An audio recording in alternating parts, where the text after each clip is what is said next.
welcome back to the AFL Outer East Netball Show. I'm joined today by a special guest in Brittany Machado from the Narrowong Football Club and my co-host. A co-host? You haven't been nice to me leading up to the show today. My name's Greg Heinrich and I am an individual on this show that works with Mel, not a co-host. I don't know what we've been doing We are all season. I thought we were co-hosting. Shh. We are joined by Narrowong legend Brittany Machado. Welcome to the show, Britt. Thanks for having me. You are most welcome. You're our 10th guest for this year, so congratulations on getting to the double figures. No, you're our first. I was going to say I haven't seen anyone else in here. I see Britt's our viewer. Our one viewer, yeah. Okay, let's have a look at Club Corner to start with, because that's where Will has put it. There's no real exciting news come out of it other than the venues have been announced, which is, I guess, good for clubs to be able to start piecing together where they may land come the September timeframe. So I know you are all over the finals venues and the structure of the finals because you love finals, Mel. So I'm going to let you just explain how they may work. Okay, so we have Division 1 Week 1. All netball finals, including the Whites, will be played at Beaky. Yep. So that's a great thing. And then the other final will be played at Gembrook. Correct. So we have elimination and preliminary in Premier League. Yep. That will get played at alternate venues. So Week 1 is at Berwick and Dufton. Yep. So either Dovey or Bears will get a qualifier or an elimination. So they sort of round out Saturdays for Premier League, Sundays for Div 1, Yep. but they're a week in front for Div 1 starting the Sunday the 1st. Yeah.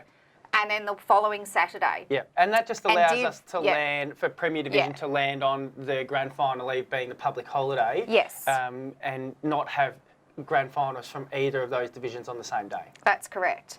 And we have the Grand Final at Div 1 being played at Warrialic. Yep. And the Grand Final of Premier League being played Div- at Pakenham. What about Div 2? I haven't got that on my screenshot, Oh. but surely you're all over where that is. No, I'm not actually. I haven't looked at the new final venue. Yeah, I actually couldn't tell you off the top of my head. Okay. Well, I need to have a look at that. Yeah, we'll find that one out for you guys. Definitely. Okay, so we turn our attention to our special guest, Brittany Machado, otherwise known as Britt. Got a few questions for you, because there's no point you being on the show and us not grilling you a little bit. Favourite position out on court? Centre. Okay, good. And any rituals before the game? No, not really. Now, Hang on a minute. We've done our research. Yeah. What do I do? I have seen a little bit of in my time, but also got a little bit of the lowdown. And there's two things that are priority for you. One is the tan has to go on. Oh, actually And- this season, not really. Oh, and that's not what I've heard. And the second is to make sure the hair is on point. Oh, the hair's probably a decent one. Having long hair, I guess, isn't. You gotta look always after key. it. You've got to have it out my face. Normally a slick back bun, but occasionally the bun falls out, so it's me versus hair. Would the bun be your style? Like, would the bun be your go-to every week? Yeah, every week on the court and off the court. And off the My court. face, it's just too long. Okay. Most memorable moment in netball? When Narry Seniors A, B, C and D back in 2016 all won the premiership. It was pretty good, wasn't it? Yeah. You okay? Yeah. So let's ask that. Favourite coach then of all time? Of all time. You don't have to Well, say him. Just because you're here. Yeah. You're a good coach. However, back in under 15s when I played it was called Kaswana back then, the Cranbourne Southwest Netball Association. I had a coach in under 15s, Lisa Jansen. Not 100% sure of her surname at the moment because I know that she is married, but she had a massive impact on my netball career and I'll always remember her and her belief and confidence in me, and I've carried it on all the way through until now. Yeah, and that's awesome because obviously, I was leading you into that one because, we had some pretty good success at Narry. You tried to prep her before we started filming. I Now, didn't come say on. it. I actually didn't say anything to her. You can't help that. But when you go to your go-to favourite coach as an under-15 coach, it shows the impact that junior coaches can have on young netballers. So a message for all junior coaches out there. You never know what impact you may have on your players. Like Britt, she's turned into a bit of a Narry legend, and we'll talk about your VNL in a minute too. But your favourite coach goes back to your junior days, so it's really refreshing to hear that rather than just to your go-to, VNL coaches. It's people who have had a bigger impact on you much earlier. Yeah, and every coach that I've had, I mean, they've all got something different and feedback to provide, but yeah, she was a special one. Yeah, great. And the last question is your favourite food. I'd probably have to say Thai. Oh, okay. hang on. Now, Curry. Mel, can you just get something for me? We've got a tradition for our special guests on this show. It started Not sure today. if this is the right brand Now, or not. It doesn't matter what brand. Doesn't matter Now, what brand, but we heard this. You've got one part, and I came prepared as well. Now, we heard that you like fish paste on toast. Is this true? Because I didn't believe it. And once upon a I time... actually do. And once upon a time... Don't judge until you try it. And once upon a time, you made one of your captains on a netball trip go down to the supermarket and buy you some of this stuff. Actually, I bought it myself, but we did some games. Do you know who we're talking about? Manuel Page? No. Brittany Donaldson? No. No? Who would have dug the dirt and given this to us, do you think? Kaylee Spink? No. No. Kate Dowling? No. Oh, Holly Booth, you are doing really well. But way down the line. Seriously. Let's tag Holly in this show just so that she You're going knows. to try it? No, no. Oh, no, This is our this tradition. is just for you. Your favourite food and we deliver. Uber. Uber Eats. Cold. I just did that toast before I came. Yeah, she can't So- have that because Oh, we so all you can't know. have it. Not Look, I'll sit today. there and smell it because it smells good, but I ain't going to eat it. I've had enough now. I go out of my way to look after you, get your favourite food pre-game. No, look, just a bit of fun. But we did hear that a little bit of dirt on you was that you love fish paste, salmon haven't and had it lobster. for a while. Have you had this one before? Yeah, that's the favourite one. Is it really? Okay. Look at me go. Glad we got the right one. I'll take it home, You can, put it in you the can fridge. keep that. Make sure you do refrigerate it because we just opened it and we know how off fish things can go. Now, before we move on to Premier Division results, let's just talk about your pathway because I think it's a really interesting one. And often we hear lots of things around young girls leaving sport because they haven't reached their goal, when they expected to. For us, we witnessed it firsthand, and we were in a really strong position when Jade and myself were coaching at Narry, where A and B grade had such strength that it took you, I think, to the third year or second year to play some A grade games, but the third year to break into that A grade squad, purely because we had lots of depth. And it wasn't that you weren't playing good netball. It was just one of those things where, by numbers, we had a lot of great depth in that A grade team, and you just plugged away and you plugged away, and then you found your spot, and now you find yourself tonight being called up to play in the championship final for VNL, which must be, pretty exciting to get to where you have now after, the time that's probably taken you to get there.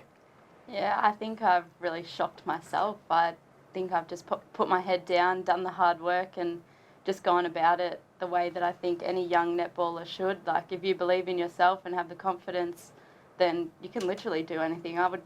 Did not think tonight would even be possible. I'm so grateful to even be sitting on the bench tonight. Like, I'm so excited. I'm excited because I get to sit next to you.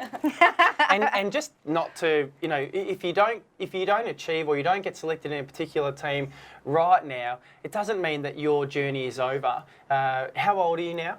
I'm 25. And this is your first year playing VNL, Yeah. right? And you've gone from being selected as a training partner, okay, in the open squad to playing some Division 1 netball and some really strong Division 1 netball. Yeah, some really to now strong. being identified by Robin as a key player to come in. Granted, there's been a couple of injuries in that champ lineup, but you've got to be good enough to be getting a call up into that champ team. So massive kudos to you, because to just see you and what you've done over the last few years, and just like you said, you put your head down and you bum up and you've done the hard work. You look fit.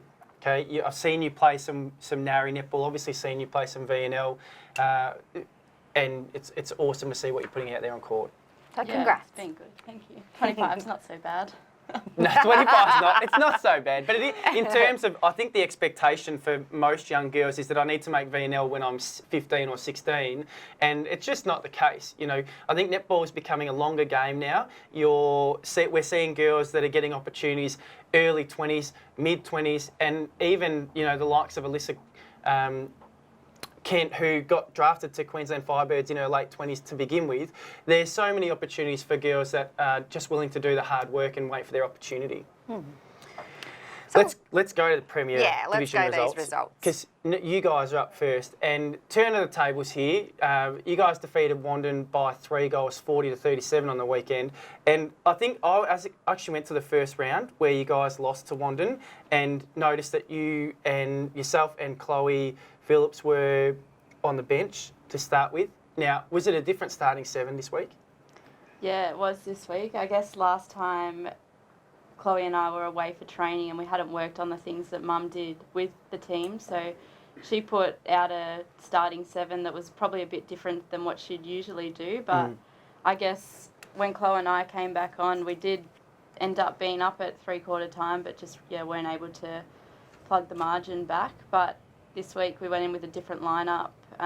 Jem started in goals, and there was Chelsea Tonner in wing attack and Tamika in goal attack. And even Tamika on Saturday, the confidence that she had on the court, she played a solid 3/4, and she was amazing, as well as our defence and Jaden Keeley through wing defence. And when Chloe came on, she did an awesome job. I think it was just a great team game wherever everyone was put. Yeah, and that first round was obviously, you know, I did have a chat to your mum about the starting 7 at the time, and she made comment that it is tough when you have standards as a team to say, look, if you're not attending training, you're not going to get a start. And nobody's immune to that. You know, you look at the lineup and obviously your year this year, playing some of the best netball you've ever played, and you're still being put on the bench to start with if you're not at training. So, you know, I think that's really, it's a sign of a really strong coach and one that's willing to support the team and the standards that you guys set.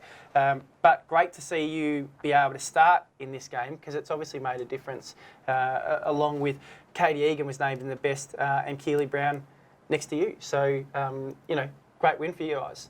Yeah, that's good. Second game, Beaky versus Upwey. They were defeated 34-30. Upwey were, sorry. Now, that's a close game, and that really surprises me that Upwey were able to get so close to Beaky. Well, you've got Bianca still out with her ankle. Yeah, but one player. Yeah. Don't know. I think they might have gone in with a different lineup. I've seen Beaconsfield. Zoe was starting in centre. Yeah. Zoe Mason. Yeah. Yeah. Maybe they had a different lineup too. Yeah. Okay. Woori defeated Mal's Wicker Chicks 54-37. And that's a pretty decent scoreline. Was there anything in that one? I actually didn't go to netball. I was just a mum this weekend. I took the weekend off, didn't travel with the girls, left my VIP, Steve Santa, in charge up there. So I really haven't debriefed with Rob much this week. Yeah. So I'm not quite sure what happened. I know they came out really strong, and they just lost it in the last. And by all accounts, I was told they lost it in the last. Yeah. Just didn't do themselves any favours. Yeah. And the last game rounding out Premier Division is Cranbourne defeated Hillsville 59-14. Again, one of your partners in crime in Div 1 at KC being Talia Coates made the best in their game, and not surprising to see Tara Cecil's name up there as well. Let's take a look at the ladder for the Premier Division. We obviously still see Linda Strong out there in front, with Beaconsfield coming in second, Cranbourne close behind, only one game behind them on 44, and Warrialic and Narry rounding out the top 5. Yeah, now there's probably not much chance of you guys missing out on the top 5 now, which is really good to see. 3 games clear. Yeah, great mix of, I guess, South East and Yarra clubs there, with Linda sitting on top and then Warrialic coming in 4th. But then you do see your 3 powerhouses from the South East in the top 5. So I think it's set to be a fantastic final series. Yeah, and certainly anything can happen in finals too. Yeah. So let's take a look at the Premier Division round 14, where we see Upwey Tacoma take on Wandin, Hillsville take on Warrialic, Berwick host Cranbourne at home, and Linda host Beaky, with you guys having the bye, Brit. nice to have them broken. Yeah. Let's get on to the photos of the week. Now, this is, we sent this one to Brit earlier this week, and we've asked her to caption this, and it could be as fancy as you like, or it could be a really basic caption, but what have you come up with here? So I've kept this one simple. I've just gone with leaping into finals. Yeah, good one. Oh, I love it. And I think, just want to make mention, and I hope Steve gets to see this, because the other week I caught up with Steve, and he was saying how much he liked my new hairstyle, which gave me the view that he didn't necessarily like my old one. We had a bit of a giggle. But I want to know where you spent the weekend before here, Steve, because you have just had a facelift here and become a little Frenchie. I think Frankie Photography have been cheeky here and put their logo right over the top of Steve's face, which is unlucky. But look, mate, you do have a cute little face in there, this photo. It doesn't impact the caption that Brit's come up with, though. No, I love that caption. That's great. Leaping into finals. Fantastic. And then we've got another one here. Can we zoom in? This is Brittany Pym, right before she broke her finger, I believe, that's had surgery on it now. Have a look at that umpire, Penny Coots, I believe her name is, a league umpire. Have a look. Does she think that that ball's going to reflect back onto her? Or I think she may have got caught off guard, not expecting to see a gazelle flying through the air to catch a ball, because that's, I think that's definitely got some elevation on it for Brit. And yeah, probably caught Penny off guard a little bit. And the final one. Did we get a caption on this one, Brit? I didn't caption this one. You didn't caption this one? Up to you. Oh, there's fingertips right on it. I love this photo. I think you could probably say it's a game of centimetres. Yeah. A couple more centimetres and she might have got that cleanly.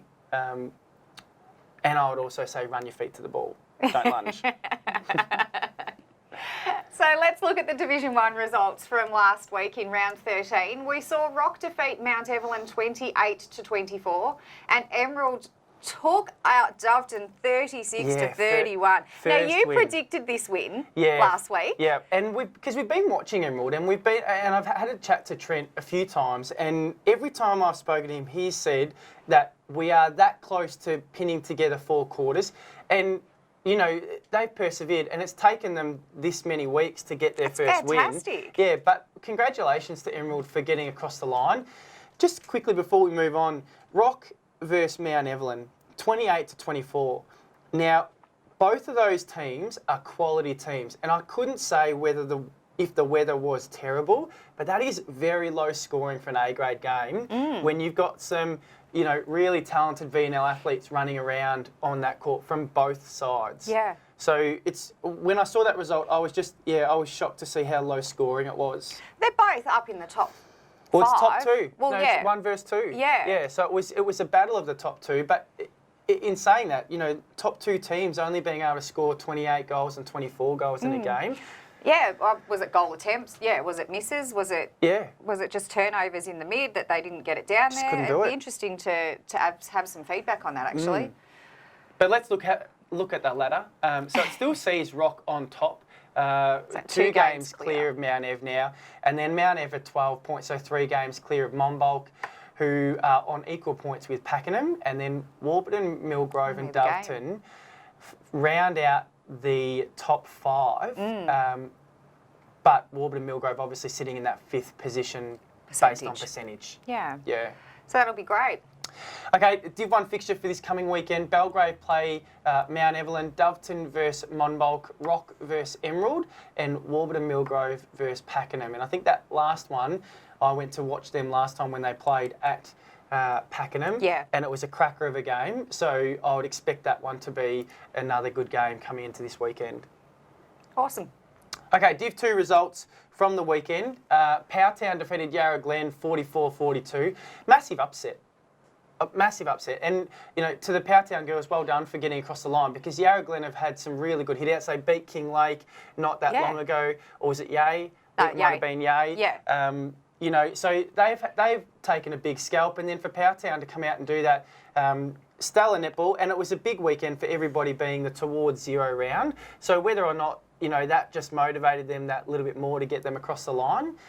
Seville, look, they had a really strong win. They defeated Gembrook 89-9. So to keep a opposition team to under 10 is fantastic from a defensive end. And then Kinglake defeated Alexandra 80-47. Some big wins. Yeah, so their ladder, Yea sit out on top clear by one game, and then Seville are clear by a couple of games of Kinglake, who then have Yarra Glen and Powtown sitting in the top 5. So Yarra Junction and Powtown quite close there, along with Alex. well, Still anyone's that 5th position. That 5th position is going to be battled out by 3 teams. So Powtown, Yarra Junction, Alex, either of those teams with the coming rounds could get up into that 5th position. So it's going to, and that's obviously how important Powtown's win was against Yarra Glen on the weekend. Yeah, it's pushed them up. It's shifted them up, and now they just need to get a couple more wins on the board. So good luck on the run home.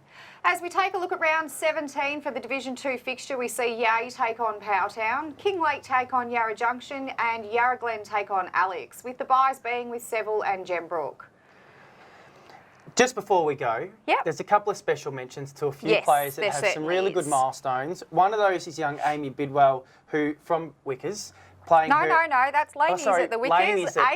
Amy's at Narry still. And now she's a kid who's got a lot of talent, isn't she? They both do. Yeah. Very exciting futures for those girls. Yeah, and we spoke about at the start of the year with Laney being poached to Berwick. Come on, I had nothing to do with it. Amy's obviously stayed there. She's got a couple of friends that are, really Narry stalwarts as well. How would you describe her as a player? I actually think she's like a little mini me. Yes, I would compare her to you, definitely. She loves the little bun like I do. Yeah. Very similar shoes, but she's one who just gets on with the job. Yeah. She does her role on the court, and whatever position she's put into, she amazes me. She's a very good young girl. Yeah, and look, she's not had the easiest of last 12 months to 2 years personally. So to see her continue to use her sport to help her through that and show that she can still play some amazing netball while having, some of the distractions that she's had off court has been really good. It'll be a very good game this week in her 100th, I must say, because they're playing Berwick. And last time we saw Narry play Berwick, the Bidwell sisters went up against each other. And I tell you, they don't back down against one another, do they, Britt? It's amazing to watch them both on court. Obviously, Laney's the younger sister. Yeah. And they actually do play very similar games to you. I wonder if that's because they've watched you through the years at Narry. Maybe. And learnt from you, I'm sure of it. And both of them being at the Future Demons, they're doing a really good job. But this week will be very, very interesting watching them both on court go up against each other, because they often do go wing attack, wing defence, or both centre. Yeah. So I'd love to see how Britt and Robin, who'll probably coach that game, go up against your mum. Clash of the Titans. Yeah. And the last one There's two more. It's 2 more, sorry. But last one from me is Jodie Chandler from Healesville Place, her 250th game. Now, Jodie has been a part of the league since its inception. She's played a massive role over the last, or since netball has been in the Yarra Valley, and to see her, I guess, reach that milestone of 250 games is huge, and massive congratulations to you, Jodie. Most recently, she's helped out with the interleague programs. Is always willing to say, or put her hand up to help out, and that's been really well received. We loved having her on board with the interleague program this year as a team manager, but also for me as my team manager, just as an extra ear to chat to throughout the day. She's got a lot of netball knowledge, so huge congratulations to you, Jodie, on reaching your 250th. And we have a late 100th game for Jen Westy down at Berwick, who came back to fill in while we had girls travelling this year. So congratulations to Jen Westmoreland, who celebrates her 100th this week in D grade. Well so done. It's great. Now, good luck tonight. Yeah. I hope you get on court. It's going to be a rip game. So congratulations on that. Yep. Hey, Greg. Until next time. Get your game face on.